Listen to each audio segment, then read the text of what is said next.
मेरे ब्लॉग में आप लोग का स्वागत है। आज आप लोग के लिए एक मैया जी का माता जी का सोहर गीत लाई हूँ। आप लोग वीडियो को लास्ट तक देखिएगा। सबका सपोर्ट करते हैं तो आप लोग से यही रिक्वेस्ट है कि आप लोग मेरा भी सपोर्ट करिए। अगर वीडियो अच्छा लगेगा तो आप लोग कमेंट में ज़रूर बताइएगा। कहवा से आवे निकाले मैया, कहवा से शीतल मैया हो। कहवा से आवे निकाले मैया, कहवा से शीतल मैया हो। ओ सखिया कहवा से आवे दुर्गा मैया से सवारी लिहले हो। ओ सखिया कहवा से आवे दुर्गा मैया शेर का सवारी लिहले हो। पूर्व से आवे निकाले मैया, पश्चिम से शीतल मैया हो। पूर्व से आवे निकाले मैया, पश्चिम से शीतल मैया हो। ओ सखिया स्वर्ग से आवे दुर्गा मैया शेर का सवारी लियले हो। ओ सखिया स्वर्ग से आवे दुर्गा मैया शेर का सवारी लियले हो। कवन पूजनिया लेवनी शीतल मैया काली मैया हो। कवन पूजनिया लेवनी शीतल मैया हो। और कालिया मैया हो। ओ सखिया कवन पूजनिया लेवनी दुर्गा मैया शेर पे सवारी लियले हो। ओ सखिया कवन पूजनिया लेनी दुर्गा मैया शेर पे सवारी हो के हो।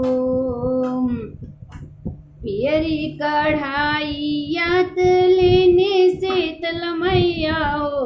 और ओ कालिया मैया हो। पियरी कढ़ाइयात लेने शीतल मैया और लेनिया काली मैया हो। ओ सखिया नारियल चुनरिया तलेनी दुर्गा मैया शेर पे सवार होय के हो।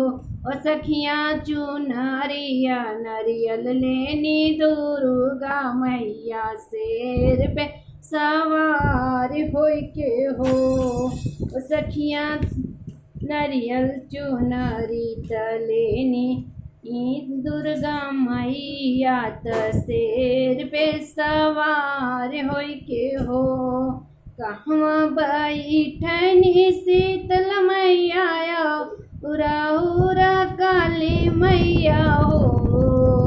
कहवा बैठनी शीतल मैया उरा काली मैया हो। ओ सखिया कहवा बैठनी दुर्गा मैया शेर पे सवारी लिहले हो। ओ सखिया कहवा पे बैठनी दुर्गा मैया शेर पे सवारी लिहले हो। निमिया के छैयात बैठे शीतल मैया हो। और गाया कालिया मैया हो। निबिया के छैयात बैठने शीतल मैया और में काली मैया हो। सखिया मंदिरावा में बैठनी दुर्गा मैया शेर पे सवार हो के हो। ओ सखिया मंदिरावा में बैठनी दुर्गा मैया शेर पे सवारी लियले हो। कवन फल दियनी शीतला मैया, कवन फल देनी शीतला मैया, और अली मैया हो। कवन कवन फल देनी शीतल मैया, और काली मैया हो। सखिया कवन फल देनी दुर्गा मैया, शेर पे सवार के हो। सखिया कवन फल देनी दुर्गा मैया, शेर पे सवार हो के हो। धन दिहनी शीतला मैया, और काली मैया हो। अनदान देनी शीतला मैया, और काली मैया हो।